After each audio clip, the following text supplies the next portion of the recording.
The rally continued today with the S&P up 0.41%, closing at 5916.93. The largest gamma exposure remains at the 6,000 strike on the S&P 500. And we saw the largest volume at the 5,900 strike yet again. That's 3 days in a row with big volume at 5,900. We also saw big out of the money volume trading at the 6,000 strike as well. So 5,900 and 6,000, which we've been targeting for the last week or so, are really coming into play here during this trading session. A couple of things, however, that have us concerned at these levels. One is how far above the 50-day EMA we're sitting. The 50-day EMA is at 56.31. So we're nearly 300 points on the S&P above that level. We also have this large gap left over from the big move on Monday. And on top of that, we're coming into a previous resistance zone that we saw here at the beginning of the year.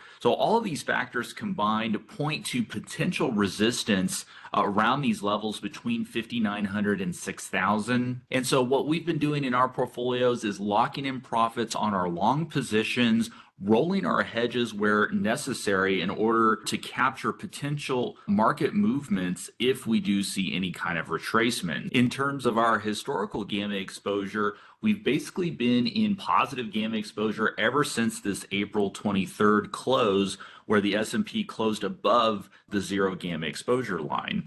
Prior to that, we had been in negative gamma exposure going back to the highs back in February. So looking at this picture, this tells us that any dips that come into the market are likely to be shallow as long as we maintain in positive GEX territory.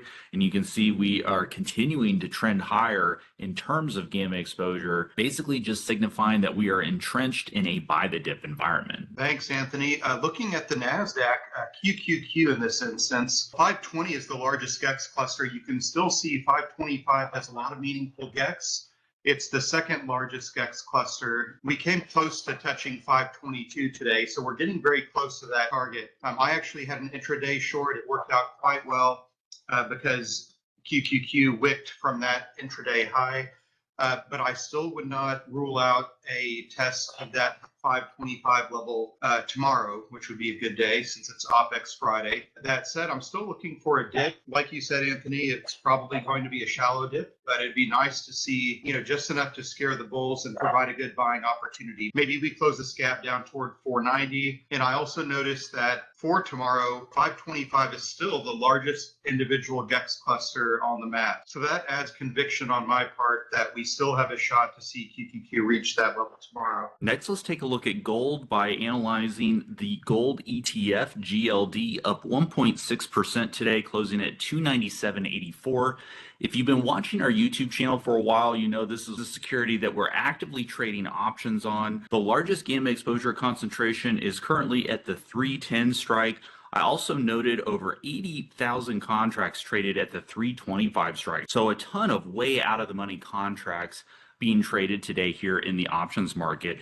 We had this big dip below the 290 level, which is also the 50-day EMA, and we bounced, closing near the highs of the day. So we've traded a number of different strategies on GLD, one of which is a weekly income strategy, basically aiming to take advantage of this huge uptrend that we have been in over the past year to year and a half. In our view, GLD has the potential to get into this 310 to 330 range over the next couple of months, and basically our strategy is aimed at capturing income as price moves up towards that level over time. By the way, if you're interested in following along with all the moves we're making and seeing our trades in real time, you can become a member by signing up at geeksoffinance.com. I'll put a link in the description below for you guys to check out. Thanks, Anthony. Let's jump over to the VIX, and I'm going to start with the 2-hour chart. Our viewers may remember yesterday in our YouTube video, I mentioned that while we were above the hole on the 2-hour chart at that time, the 4-hour chart did appear to show room to the downside. And of course, with the market attempting to push higher again today, the VIX broke down below the whole moving average again.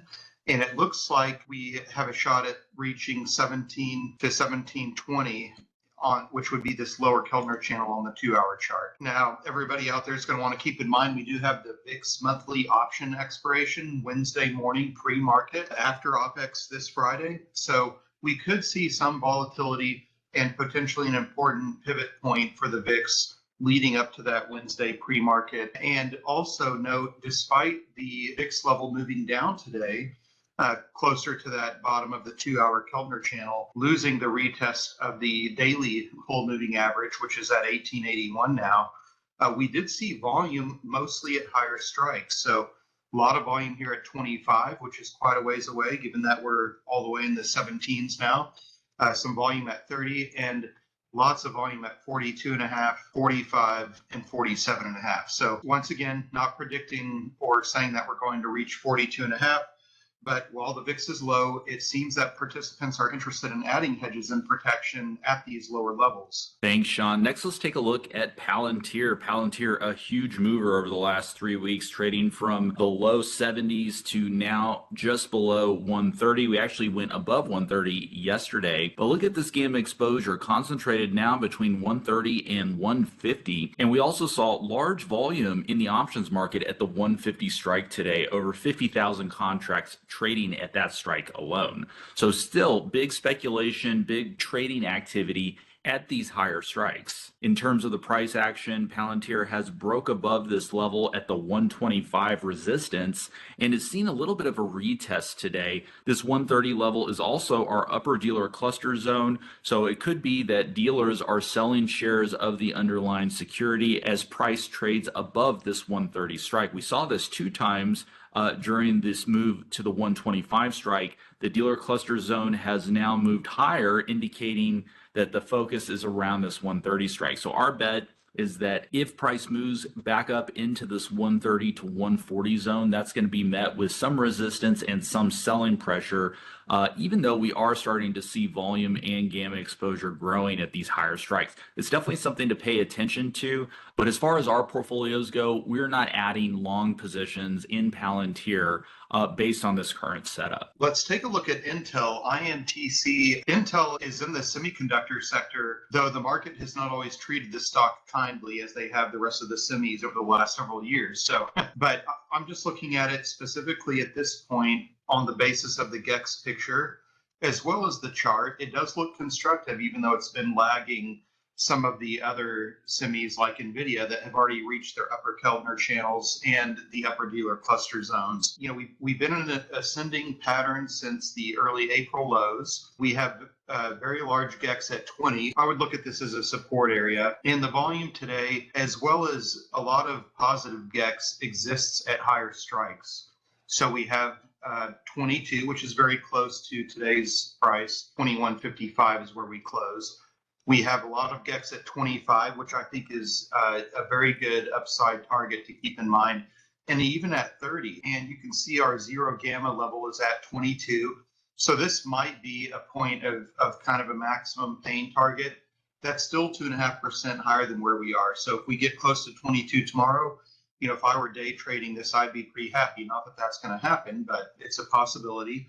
And I also noted that we don't have very much negative GEX on the picture at all. The odds of hitting 25 are better when we go out toward June. The bottom line is participants seem biased toward the positive side for Intel, and it has not made the same move to the upside yet that a lot of the other semiconductors have made. And guys, remember, we're running a special promotion, $300 off our yearly Portfolio Manager tier subscription. Use code May2025 at checkout. We've got a few spots remaining, and we are ending this promotion in a few days. So definitely take advantage of it while you can. Members get access to our gamma exposure dashboard, our algorithmic trading strategies, as well as our community Discord. Our Discord community is a vibrant place with a ton of great traders in there sharing their own trade setups and strategies as well. You'll also be able to follow our trades in real time as we post them directly in Discord. I'll put a link in the description below for you guys to check that out whenever you get a chance.